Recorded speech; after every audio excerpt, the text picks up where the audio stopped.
Assalamualaikum warahmatullahi wabarakatuh. Kepada Bapak Ibu hebat SD 11 Waiserdang yang telah mendukung saya mengikuti program calon guru penggerak angkatan 11 dan dukungan yang sangat luar biasa untuk diri saya. Nah, di sini saya nanti akan memaparkan sebuah budaya positif ya, yang tentang budaya positif yang kita lakukan di SD kita ataupun yang belum kita lakukan dan yang akan kita lakukan. Kegiatan yang akan kita lakukan atau yang tersusun, yang pertama pembukaan, yang keduanya penyampaian materi, ketiga tanya jawab, keempat refleksi, dan kelima penutup. Dan di sini karena Bapak Kepala Sekolah kami tidak hadir, saya minta untuk mewakili dari rekan guru SD 11 yang akan disampaikan motivasi dan dukungannya terhadap guru semua ataupun kepada saya yang akan disampaikan oleh Bapak M. Zuri SPD. Bapak M. Zuri SPD, mohon dipersilakan.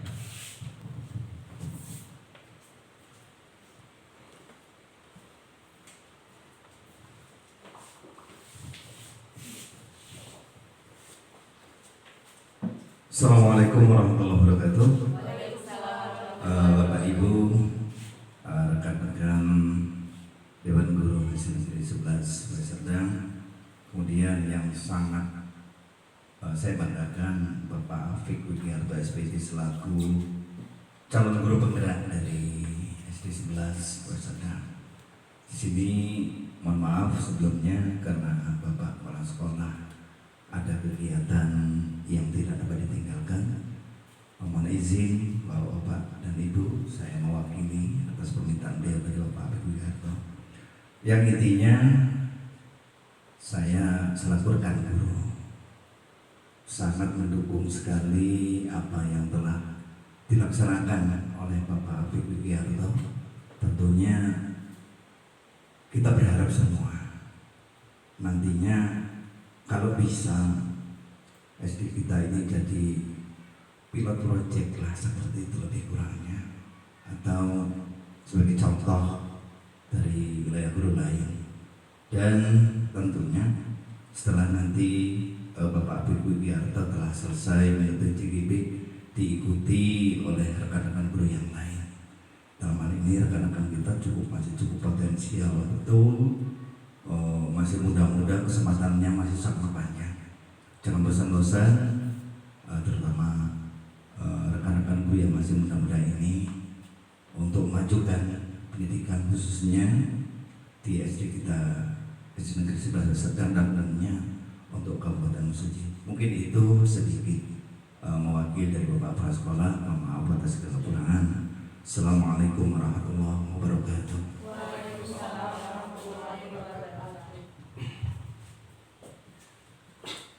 Terima kasih untuk Bapak Zuri yang telah mewakili dari Kepala Sekolah SD 11 Waiserdang yang memberikan motivasi, dukungan, penguatan untuk kita, memberikan suatu dorongan yang akan kita laksanakan, akan kita ikuti dengan penuh semangat. Dan langsung saja Ibu ya, kita langsung ke agenda kegiatan. Budaya positif ya. Sebelum kita bahas budaya positif, Bapak Ibu tahu apa arti dari budaya positif? Ada yang tahu? Mungkin Bapak Ibu ini lebih berpengalaman daripada saya. Nah, di sini hanya saya punya kesempatan yang pertama untuk mengikuti program CGP tahun 2020 24. Nah, dari Bapak Ibu yang hebat, kita refleksi ataupun kita bahas, kita paparkan tentang budaya positif. Budaya positif ialah nilai-nilai, ya. Nilai-nilai apa, Bapak Ibu? Nilai-nilai positif bisa. Terus nilai-nilai baik yang dilakukan di sekolah kita, terutama yang mengacu kepada murid atau anak didik kita, agar anak didik kita menjadi siswa yang kritis, bertanggung jawab, ya, dan mampu menghadapi perubahan-perubahan yang positif.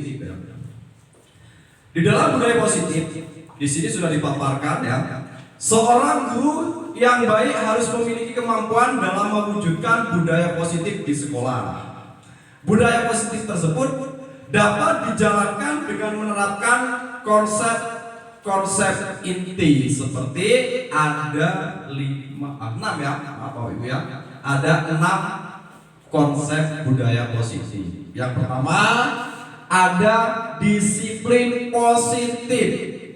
Yang kedua, motivasi perilaku manusia. Yang ketiga, keyakinan sekolah atau kelas. Mungkin Bapak Ibu sudah pernah membuat atau bersepakat kepada murid membuat suatu keyakinan kelas. Bapak Ibu bisa memotivasi perilaku manusia atau murid. Nah, yang keempat, ya, kebutuhan dasar manusia. Nah, nanti kita bahas semua, ya. Yang ke berapa ini? 5. Yang kelima, posisi kontrol restitusi. Yang ke-6 sendiri, segitiga restitusi. Ini yang akan kita bahas atau akan saya paparkan tentang budaya positif yang berkaitan dengan 6 komponen ini. Next. Disiplin positif. Disiplin positif merupakan suatu cara penerapan disiplin yang mengajarkan anak bertanggung jawab dan menumbuhkan kesadaran diri berdasarkan nilai-nilai kebijakan. Disiplin positif. Next. Disiplin positif lebih ke arah disiplin diri yang dapat mengontrol diri dalam melakukan segala tindakan. Disiplin positif dapat membuat murid memahami dan menyadari berdasarkan motivasi internal, bukan paksaan ataupun hukuman. Selama ini kita sudah melaksanakan yang sering kita laksanakan, ya, atau yang kita lakukan tanpa menyadari kita sering melakukan hukuman, ya. Lanjut, Bu. Motivasi perilaku manusia, hukuman, penghargaan, dan restitusi. Lanjut. Motivasi perilaku manusia terdiri dari 3 bagian. Di sini ada untuk menghindari ketidaknyamanan atau hukuman. Yang kedua, untuk mendapatkan penghargaan atau imbalan dari orang lain. Yang ketiga, untuk menjadi orang yang mereka inginkan dan menghargai diri sendiri dengan nilai-nilai yang mereka percaya. Lanjut, Bu.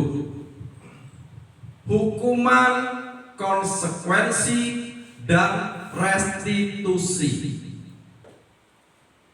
Ini ada perbedaannya, ya, Bu. Hukuman sendiri, konsekuensi sendiri, restitusi sendiri. Mari kita bahas tentang hukuman, konsekuensi, restitusi. Hukuman bersifat tidak terencana atau tiba-tiba. Anak atau murid tidak tahu apa yang akan terjadi dan tidak dilibatkan. Ini suatu hukuman. Nah, konsekuensi sendiri sudah terencana atau sudah disepakati sudah dibahas dan disetujui oleh murid dan guru. Restitusi adalah proses menciptakan kondisi bagi murid untuk memperbaiki kesalahan mereka sehingga mereka bisa kembali pada kelompok mereka dengan karakter yang lebih kuat. Itu perbedaan antara hukuman, konsekuensi, dan restitusi. Lanjut Bu.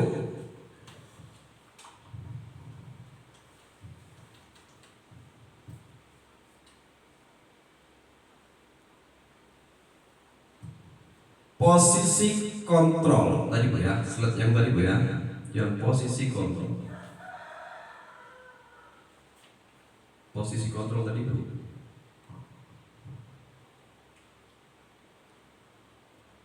Posisi kontrol restitusi. Ini Bu ya. 5 posisi kontrol restitusi. Guru sebagai penghukum, guru sebagai teman, guru sebagai pemantau, guru sebagai pembuat rasa bersalah, guru sebagai manajer. Nah, di sini posisi kita itu kira-kira di mana? Di antara berapa poin itu? 5 poin. 5 poin posisi kontrol restitusi. Ya, kita jadi guru selama bertahun-tahun, kita sadar kita di sini di posisi yang mana? Yang di posisi penghukum, sebagai teman, sebagai pemantau, pembuat rasa bersalah, ataupun sebagai manajer. Kita refleksi sebentar, kita menyadari diri kita sendiri, kira-kira kita di bagian yang mana? Yang pertama, ya, kebanyakan kita sering menghukum anak ya Bu ya. Dengan suatu kesalahan kita menghukum anak, itu yang sering kita lakukan. Nah, dari kedudukan ini yang berat di bagian manajer. Kayaknya setiap guru, bukan saya bukan saya menganggap Bapak Ibu tidak bisa atau tidak mampu, tapi ini sangat berat. Yang untuk poin ke-6-nya yang sebagai manajer Pak Ibu ya. Nah, kita lanjut aja dulu ya. Lanjut next. Nah, ini penjabaran dari komponen-komponen 5 tadi ya Bu ya. Posisi kontrol penghukum.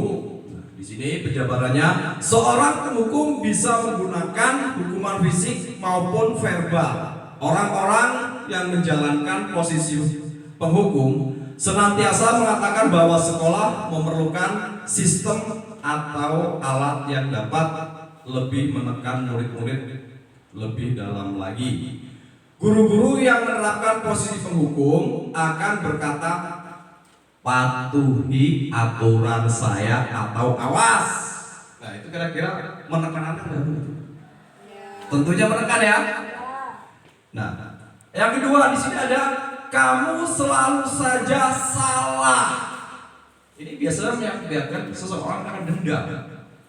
Nah, terus di sini selalu, pasti, selalu, yang terakhir selesai. Ini kata-katanya kan kayak kata-kata ancaman Pak Ibu ya. Guru seperti ini senantiasa percaya hanya ada satu cara agar pembelajaran bisa berhasil, yaitu cara dia penghukum, nada suara tinggi, bahasa tubuh, mata melotot. Nah, dan jari menunjuk menghadik. Terlambat lagi, pasti terlambat lagi. Selalu datang terlambat, kapan bisa datang tepat waktu. Tanyakan kepada diri Anda, bagaimana perasaan murid bila guru berbicara seperti itu pada saat murid datang terlambat. Ini dari survei yang sudah kita alami. Hasilnya mungkin kemungkinan ya, murid marah dan dendam, bersifat agresif. Bisa jadi sesudah kembali duduk, murid tersebut akan mencoret-coret bukunya atau meja tulis. Lebih buruk lagi, sepulang sekolah murid melihat motor atau mobil Bapak Ibu guru dan akan menggores kendaraan tersebut dengan paku. Kira-kira kendaraan Bapak Ibu sudah pernah digores sama murid-murid belum? Belum. Alhamdulillah. Kalau belum berarti Bapak Ibu tidak menggunakan posisi kontrol hukuman karena belum pernah dicoret-coret. Jangan sampai, Pak. Ya. Yang ke selanjutnya. Posisi kontrol pembuat rasa bersalah. Mungkin ini agak sedikit apa ya? Sedikit apa itu ya? Sedikit lebih mengenak anak mungkin ya. Coba kita bahas dulu isinya apa. Pada posisi ini biasanya guru akan bersuara lebih lembut. Pembuat rasa bersalah akan menggunakan keheningan yang membuat orang lain merasa tidak nyaman, bersalah atau rendah diri. Kata-kata yang keluar dengan lembut akan seperti, "Ibu sangat kecewa sekali dengan kamu." Nah, berapa kali Bapak harus memberitahu kamu ya? Gimana coba kalau orang tua kamu tahu kamu berbuat begini? Di posisi ini murid akan memiliki ya. Di posisi ini murid akan memiliki penilaian diri yang buruk tentang diri mereka sendiri. Murid merasa tidak berharga dan telah mengecewakan orang yang disayanginya. Betapa kecewanya murid merasa bersalah diri begitu ya. Pembuat merasa bersalah, nada suara memelas, halus, sedih, bahasa tubuh merapat pada anak ya. Lesu. Adi. Ada yang namanya Bapak di sini namanya Adi? Ada tidak? Dulu gablek nggak itu kira-kira? Gablek nggak kira-kira? Enggak ya? Alhamdulillah kalau tidak ya. Kita lanjut Bapak Ibu ya. Adi, kamu ini bagaimana ya? Kamu sudah berjanji dengan ibu tidak akan terlambat lagi. Kamu kenapa? Ya, senang sekali mengecewakan ibu. Ibu benar-benar kecewa sekali. Bagaimana perasaan murid bila ditegur seperti cara ini? Ini hasilnya, murid akan merasa bersalah. Bersalah telah mengecewakan ibu atau bapak gurunya. Murid akan merasa menjadi orang yang gagal dan tidak sanggup membahagiakan orang lain. Kadangkala sikap seperti ini lebih berbahaya dari sikap penghukum karena emosi akan tertanam rapat di dalam. Murid menahan perasaan tidak seperti murid dengan guru penghukum, di mana murid bisa menumpahkan amarahnya walaupun dengan cara negatif. Murid tertekan seperti inilah yang tiba-tiba bisa meletus amarahnya dan bisa menyakiti diri sendiri atau orang lain. Ini dalam posisi kontrol membuat rasa bersalah. Next please.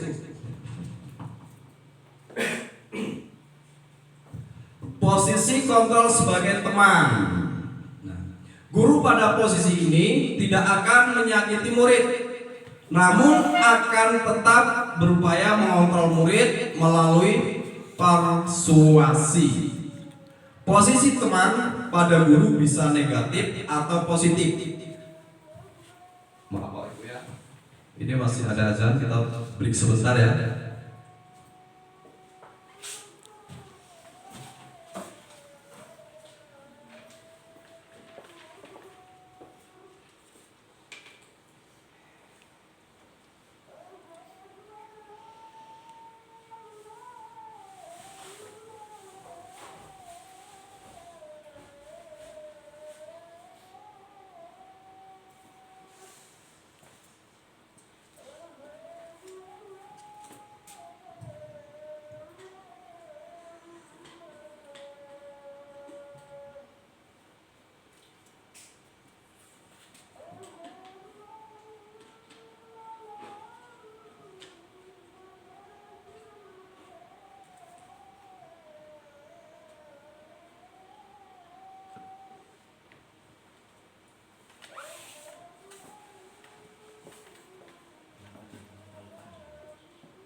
Maaf Bapak Ibu ya, tadi karena sudah ada terdengar suara azan, kita berhenti sebentar.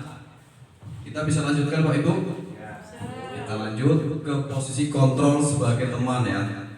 Jadi guru pada posisi ini tidak akan menyakiti murid, namun akan tetap berupaya mengontrol murid melalui persuasi. Posisi teman pada guru bisa negatif atau positif. Nah, positif di sini berupa hubungan baik yang terjalin antara guru dan murid.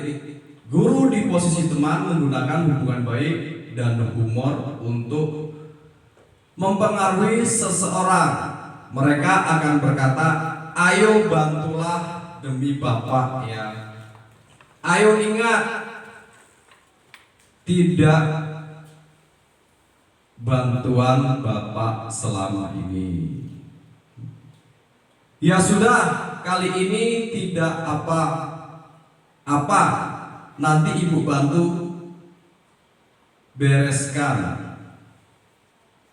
Hal negatif dari posisi teman adalah bila suatu saat guru tersebut tidak membantu, maka murid akan kecewa dan berkata, saya pikir Bapak, Ibu teman saya. Murid merasa dikecewakan dan tidak mau lagi berusaha. Hal lain yang mungkin timbul adalah murid hanya akan bertindak untuk guru tertentu dan tidak untuk guru yang lain. Murid akan tergantung pada guru tersebut.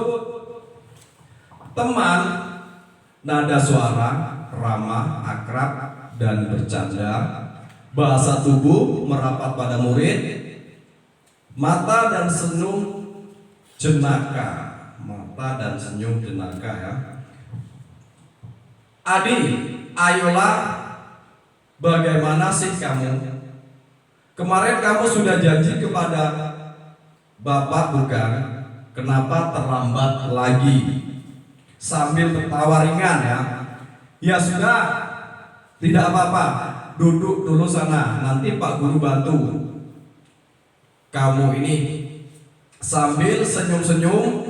Nah, bagaimana perasaan murid dengan sikap guru seperti ini? Perasaan murid yang terjadi, murid akan merasa senang dan akrab dengan guru atau gurunya ya. Ini termasuk dampak yang positif. Hanya saja di sisi negatif murid menjadi tergantung pada guru tersebut. Bila ada masalah, dia merasa bisa mengandalkan guru tersebut untuk membantunya. Akibat lain dari posisi teman, Adi hanya akan berbuat sesuatu bila yang menyuruh adalah guru tersebut dan belum tentu berlaku yang sama dengan guru atau orang lain. Lanjut. Tolong Bu dilanjutkan.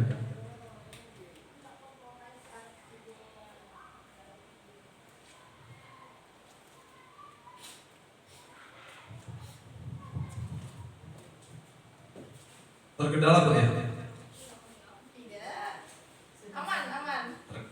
Masih terkendala? Masih aman atau terkendala? Aman. Aman ya. Lanjut. Nah, kita lanjut.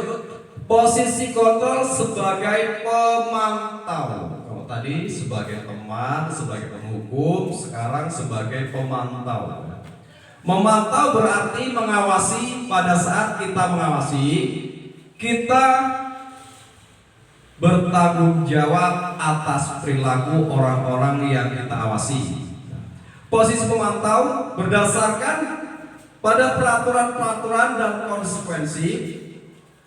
Dengan menggunakan sanksi atau konsekuensi, kita dapat memisahkan hubungan pribadi kita dengan murid.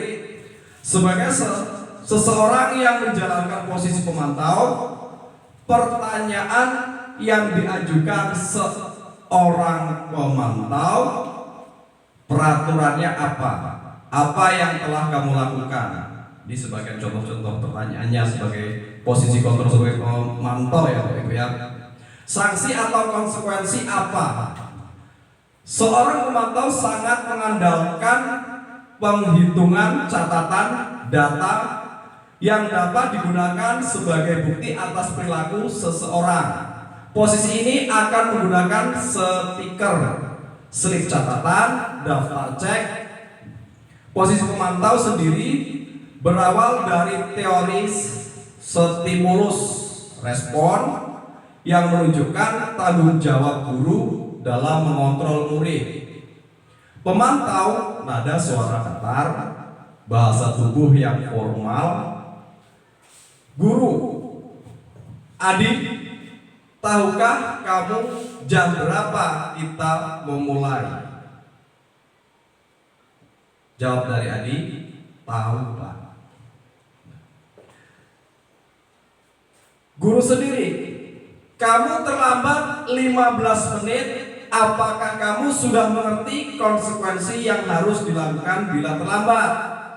Jawab adik, paham Pak. Saya harus tinggal di kelas pada jam istirahat nanti dan mengerjakan tugas yang tertinggal.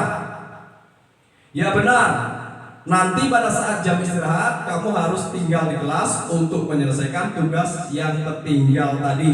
Saya tunggu. Bagaimana perasaan murid? Diperlakukan seperti ini di posisi kontrol sebagai pemantau. Murid memahami konsekuensi yang harus dijalankan karena telah melanggar salah satu peraturan sekolah. Guru tidak menunjukkan suatu emosi yang berlebihan, menjadi marah atau membuat merasa berbuat salah. Murid tetap dibuat tidak nyaman, yaitu dengan harus tinggal kelas pada waktu jam istirahat dengan mengerjakan tugas yang tertinggal tadi ya. Guru tetap harus memantau murid pada saat mengerjakan tugas di jam istirahat, karena murid tidak bisa ditinggal seorang diri. Meskipun di kelas sendirian tetap kita pantau, itu tugasnya guru yang sebagai posisi kontrol sebagai pemantau. Kita lanjut yuk. Yang terakhir di sini ada posisi kontrol sebagai manajer. Posisi terakhir, manajer adalah posisi di mana guru berbuat sesuatu bersama dengan murid, mempersiapkan murid, mempertanggungjawabkan perilaku, mendukung murid agar dapat menemukan solusi atas permasalahannya sendiri. Seorang manajer telah memiliki keterampilan di posisi teman maupun pemantau, dan dengan demikian bisa jadi sewaktu-waktu tertentu kembali kepada kedua posisi tersebut bila diperlukan. Namun bila kita menginginkan murid-murid kita menjadi manusia yang merdeka, mandiri dan tanggung jawab, maka kita perlu mengacu kepada restitusi yang dapat menjadikan murid kita seorang manajer bagi dirinya sendiri. Nah, di manajer, murid diajak untuk menganalisis kebutuhan dirinya maupun kebutuhan orang lain. Di sini penekanan bukan pada kemampuan membuat konsekuensi, namun dapat berkolaborasi dengan murid bagaimana memperbaiki kesalahan yang ada. Seorang manajer akan berkata apa yang kita yakini, kembali ke apa Bapak Ibu? Keyakinan kelas. Apa kamu meyakininya? Jika kamu meyakininya, apakah kamu bersedia memperbaikinya? Jika kamu memperbaiki ini, hal ini menunjukkan apa tentang dirimu? Apa rencana kamu untuk memperbaiki hal ini? Tugas seorang manajer bukan untuk mengatur perilaku seseorang. Kita membimbing murid untuk dapat mengatur dirinya. Seorang manajer bukannya memisahkan murid dari kelompoknya, tapi mengembalikan murid tersebut ke kelompoknya dengan lebih baik penguatannya atau menguatkan ya. Bisa jadi dalam praktik penerapan disiplin sehari-hari kita akan kembali ke posisi teman atau pemantau. Karena murid yang ditangani belum siap diajak berdiskusi atau diundang melalui restitusi. Namun perilaku disadari, tujuan akhir dari 5 posisi kontrol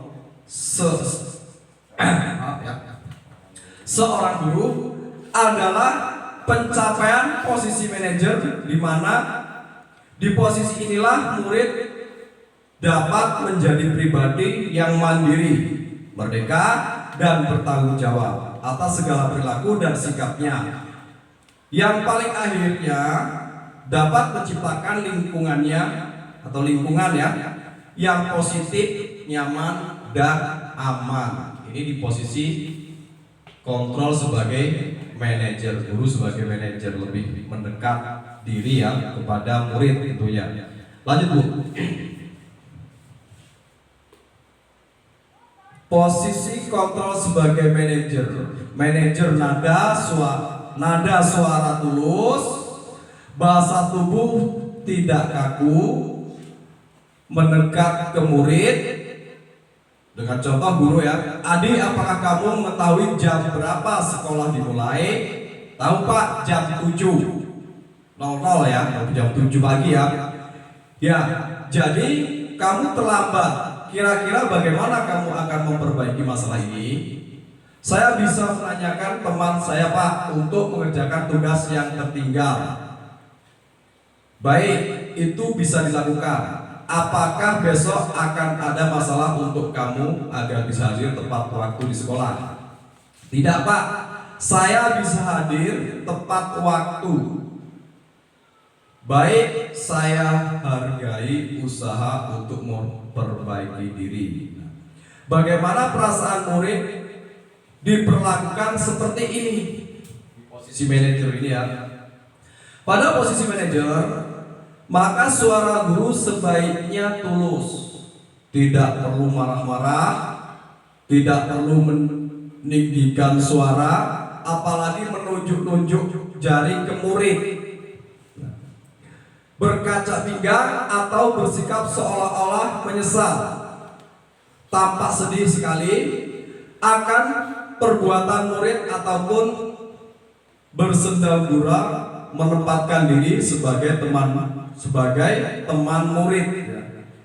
Fokus ada pada murid, bukan untuk membahagiakan guru atau orang tua. Murid sudah mengetahui adanya suatu masalah dan sesuatu perlu terjadi. Bila guru mengambil posisi pemantau, guru akan Guru akan melihat apa konsekuensinya, apa peraturannya. Namun pada posisi manajer, guru akan mengembalikan tanggung jawab pada murid untuk mencari jalan keluar permasalahannya, tentu dengan bimbingan guru. Nah, dalam posisi ini Bapak Ibu dalam posisi manajer ini kita memecahkan suatu masalah atau kesalahan anak atau murid itu dengan tidak secara menyuruh, tidak dengan cara hukuman, tidak membuat merasa bersalah.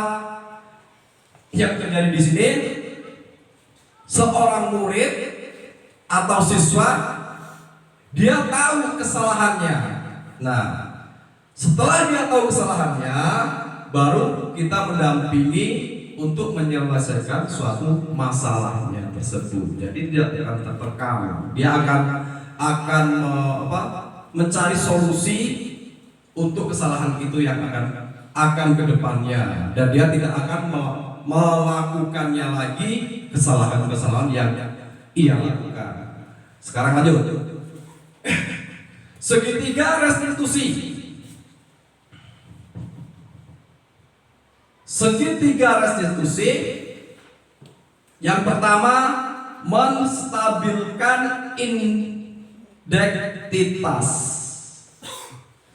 kedua validasi tindakan yang salah, yang ketiga menanyakan keyakinan. Restitusi adalah salah satu cara menanamkan disiplin positif pada murid sebagai bagian dari budaya di sekolah. Lanjut. Segitiga restitusi. Nah, di sini kita akan kupas lebih dalam tentang di segitiga restitusi ya. Yang pertama, menstabilkan identitas. Yang kedua, validasi tindakan yang salah. Yang ketiga, menanyakan keyakinan. Menstabilkan identitas. Tahapan ini bertujuan untuk menjaga agar siswa tidak merasa terancam belajar ya, atau dipermalukan. Fokusnya adalah memastikan bahwa siswa merasa aman secara emosional dan diperlakukan dengan hormat, sehingga mereka lebih terbuka untuk berbicara dan berpikir tentang perilaku mereka. Ini di menstabilkan identitas. Validasi tindakan yang salah. Pada tahapan ini fokusnya adalah membantu siswa memahami bahwa tindakan mereka tidak sesuai dengan nilai atau aturan yang ada. Ini bukan tentang menghukum, tetapi lebih tentang membantu siswa melihat dampak dari tindakan mereka. Menanyakan keyakinan. Tahap terakhir ini bertujuan untuk menggali keyakinan atau nilai-nilai yang dimiliki siswa, yang dapat memotivasi mereka untuk memperbaiki situasi dan mengambil tanggung jawab atas tindakan mereka. Nah, itu bagian-bagian dari segitiga restitusi. Ada 3 sub ya, itu ada keterangannya. Karena tek Bu ya. Penutup. Sebelum kita tutup acara ataupun penyampaian budaya positif di sekolah kita yang sudah dilaksanakan ataupun yang akan kita laksanakan, mari sejenak kita renungkan kembali ya. Di sini ada kata-kata ya.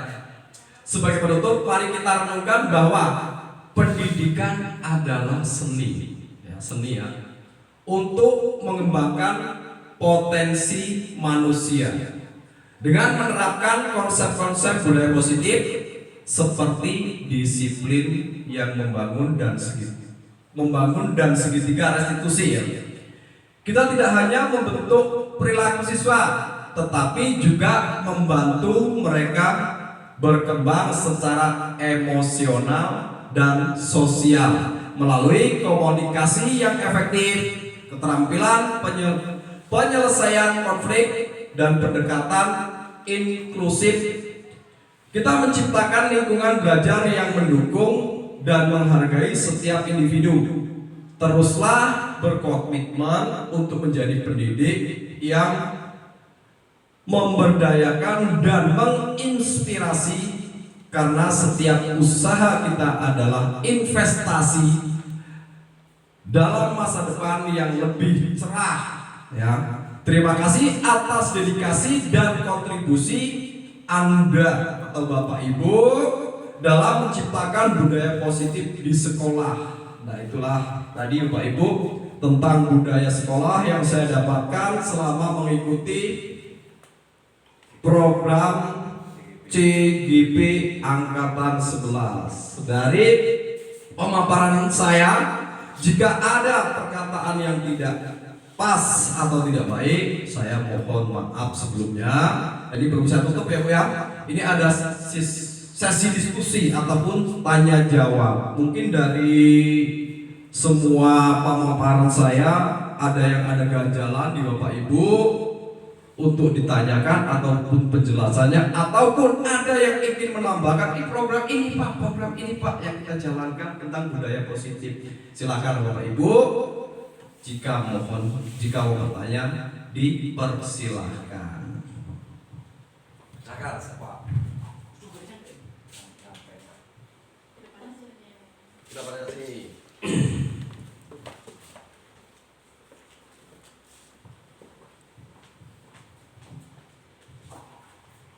Baik, sebelumnya terima kasih kepada Bapak Afik.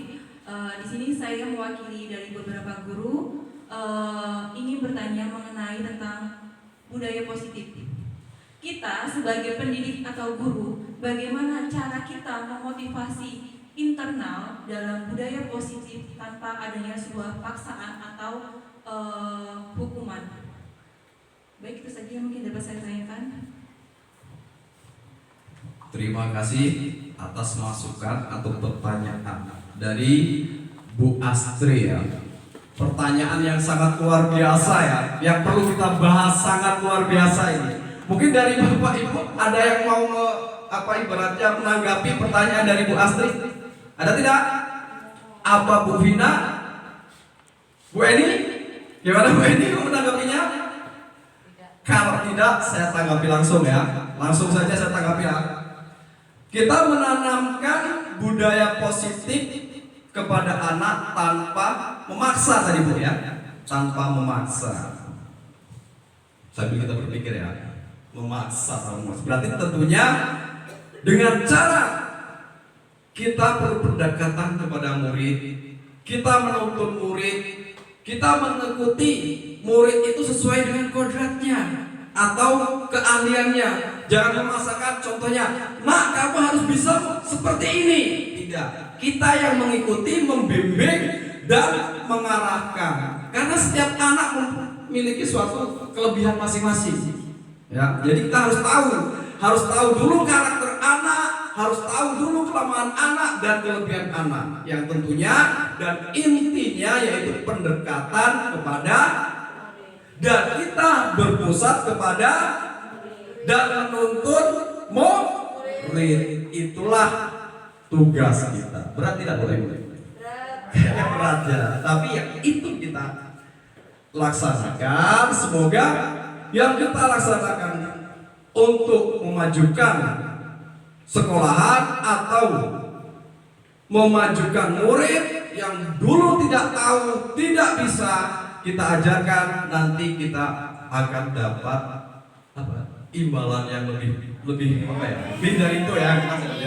Nah, sekian pemaparan saya tentang budaya positif dan yang saya dapatkan dari program CKP, dan saya berharap saya mewakili dari SD 11 Swaiserda untuk mengikuti program CKP ini itu atas dukungan Bapak Ibu yang sangat luar biasa, yang sangat mendukung dari segi materi, dari segi pikiran, dari segi tenaga.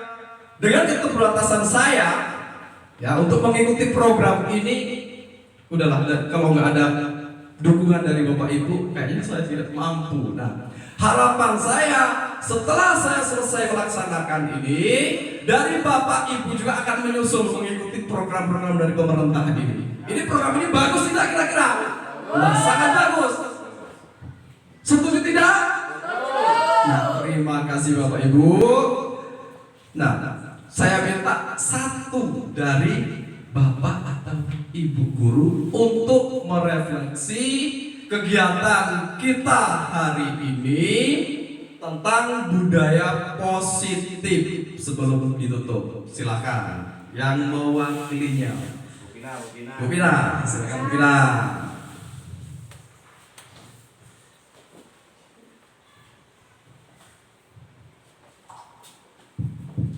Terima kasih sebelumnya Bapak Afik Wigiarto telah menyampaikan materi yang sangat luar biasa tentang budaya positif. Mungkin tanpa kita sadari sebenarnya kita sudah melakukan budaya positif ya Pak Bu ya. Tapi mungkin ada sedikit miskonsepsi ya selama kita menjalankan budaya positif. Contohnya saja tadi keyakinan kelas. Mungkin dari kita sebagian sudah membuat keyakinan kelas di kelas masing-masing. Hanya saja mungkin kita masih mengikut sertakan hukuman atau konsekuensi.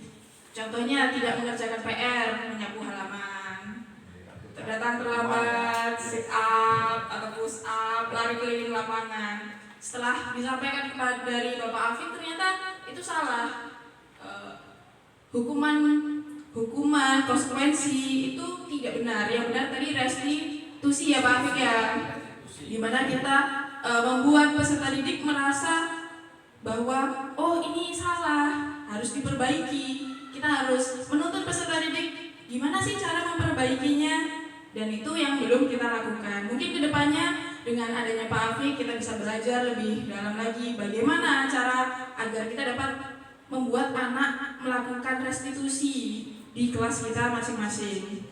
Lalu mungkin kita sebagai guru selama ini masih ada di fase penghukum, masih ada yang sebagai teman, masih ada juga yang membuat rasa bersalah, masih ada yang tiap hari kalau tidak masuk saya suruh keliling lapangan atau saya suruh mengutin sampah. Mungkin kita nanti akan belajar bareng-bareng agar hal-hal itu kita kurangi. Lalu ada juga yang menjadi teman, ngobrol bersama anak, yang mungkin nanti itu akan menuju ke subjektivitas pada penilaian pembelajaran, dan juga tentunya harus dikurangi. Mungkin dengan adanya Bapak Afik ini, kita kedepannya akan bisa pada posisi manajer ya Pak Afik ya, di mana kita dapat membuat peserta didik itu melakukan restitusi, di mana peserta didik menyadari oh ternyata aku salah, gini toh caranya untuk memperbaiki kesalahanku. Ya kita sangat bersyukur Pak sebenarnya ada Bapak Afik yang menjadi CGP. Kedepannya diharapkan Bapak Afik bisa lebih sering berbagi ilmu kepada guru-guru di SD Negeri 11 Westergran. Mungkin tahun depan ada Bu Emi atau mungkin Pak Zuri yang bisa jadi CGP juga, siapa tahu. Ya, sekian dari refleksi dari saya. Saya kembalikan lagi kepada Pak Afik. Terima kasih untuk refleksinya Bu Vina ya. Nah, sebelum menutup acara ini, saya akhiri dengan bacaan Alhamdulillahirrahmanirrahim. Sekian pemaparan dari saya Bapak Ibu tentang budaya positif. Saya akhiri. Wassalamualaikum warahmatullahi wabarakatuh.